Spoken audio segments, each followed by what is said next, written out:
মুসাম্মা শরীফা খাতুন।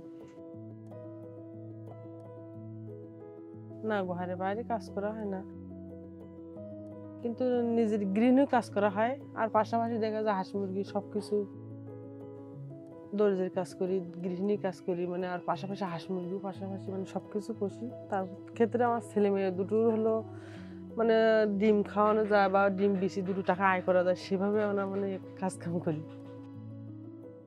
আমার দুটো ছেলে আর আমার স্বামী দুজন। যখন ঘেরের ফাড়ি শুরুতে ঘেরে ফাড়িতে যেতাম কিছুতে মানে তখন যখন তলায় তো বর্ষাকালে তখন এই রাস্তায় যাওয়া লাগতো, এখান থেকে যাওয়া হতো। আর তারপরে যখন আমরা না যেতে পারতাম তখন আমার স্বামীরা হচ্ছে ওই ভ্যানে করে 100-150 টাকা করে দেওয়া লাগতো। খুবই খারাপ লাগতো, মানে চেষ্টা মানে সাধ্য ছিল যে একটা কল বসাবো, কিন্তু নিজের সফলতা উঠতে পারিনি, যে নিজেই করে উঠতে পারবো না এত টাকা দিয়ে। মানে আমার স্বামী একা কামাই করে, তারপরে হচ্ছে আমার দুটো ছেলে মেয়ে আছে, সেরকম আয় হয় না আমাদের দিকে। সেক্ষেত্রে মানে আমি খুব একটা পেরে উঠিনি। তারপর হলো নিজেরাও মানে খুব করিনি,